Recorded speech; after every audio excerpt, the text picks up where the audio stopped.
विधि का विधान तय है, जिसके तहत राम को राजस्व नहीं मिला और वनवास जाना पड़ा।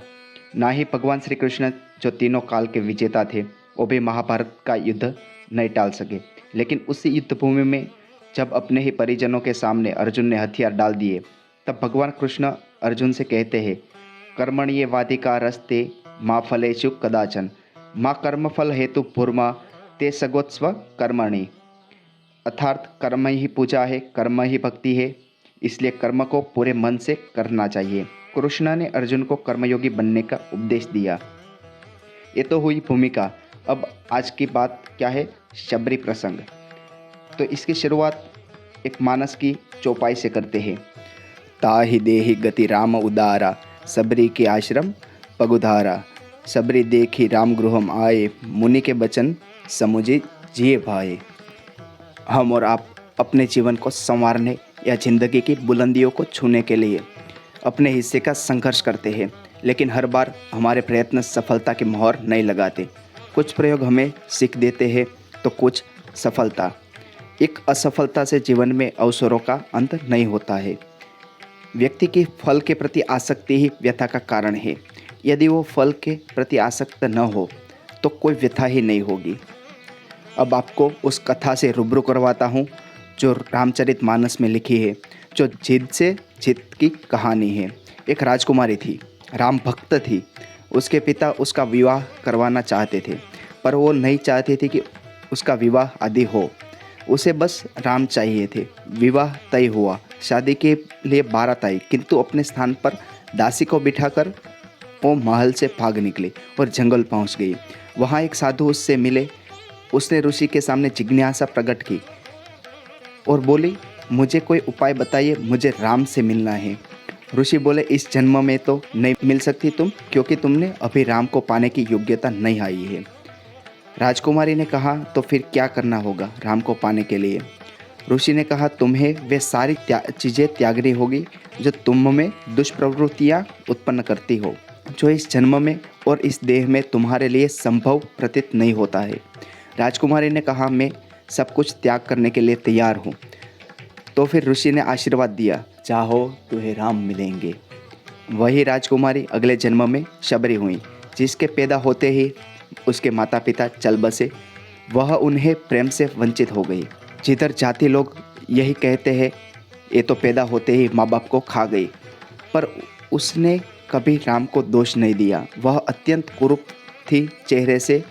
भौतिक संसार के लोग प्रथम दृष्टि से व्यक्ति का आकलन चेहरे से ही करते हैं, तो उसका कुरूप कहकर मजाक उड़ाया गया और विवाह भी नहीं हो सका उसका। किंतु उसके राम के प्रति स्नेह कम नहीं हुआ।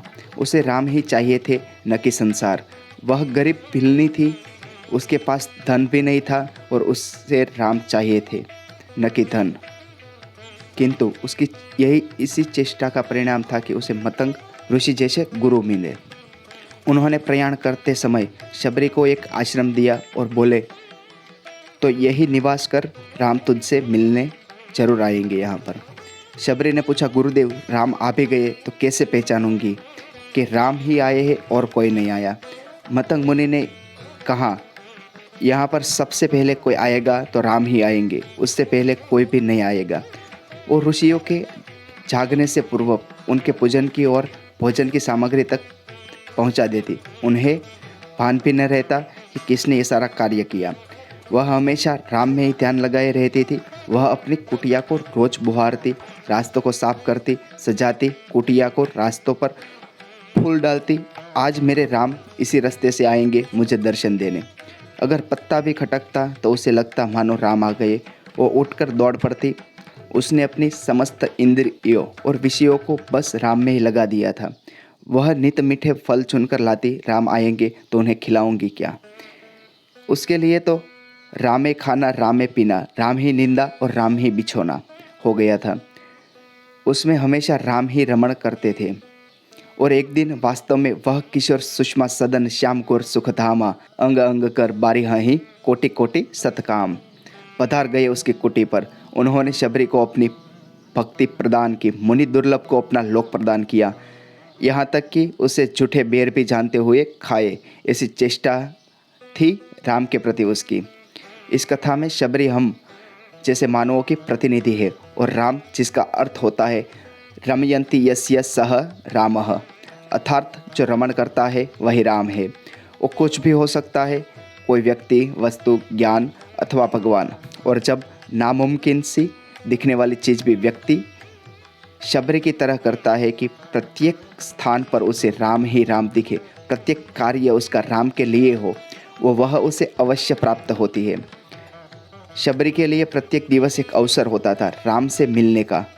वो सारी तैयारियां करके बैठती थी, आज मोहे राम मिलेंगे, और पूर्णतः अनासक्त भाव से उसी खुशी से पुनः दूसरे दिन बिना थके, बिना किसी आलस्य के वही प्रक्रम दोहराती थी।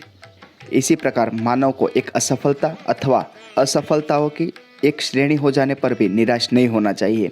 उसी मद्दे के साथ पुनः खड़े होना चाहिए, कुटिया बुहारनी चाहिए और पथ को सजाना चाहिए। फिर इसी आशा में कर्म में जाना चाहिए कि आज मोहे राम मिलेंगे। अंत में मानस की एक चौपाई के साथ आज की बात पूर्ण करता हूँ। झांति पांति कुल धर्म बढ़ाई, धन बल परिजन गुण चतुराई, भक्तिहीन नर सोहिए कैसा, बिनु जल बारिद देखिए जैसा। अर्थात जाति पांति फूल धर्म बढ़ाई, धन बल कुटुंब गुण और चतुरता, इन सबके होने पर भी भक्ति से रहित मनुष्य कैसा लगता है, जैसे जलहीन बादल दिखाई पड़ता है। जय श्री राम। आज की बात हम यहाँ पर ही समाप्त करते हैं। उम्मीद करता हूँ आपको हमारे इस शबरी प्रसंग की कथा पसंद आई होगी।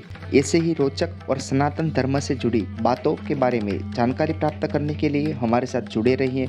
इस वीडियो को लाइक करें, सब्सक्राइब करें हमारे इस चैनल को, और आपको आगे किस मंदिर या पौराणिक कथा के बारे में जानकारी चाहिए वो हमें ज़रूर कमेंट करके बताइए।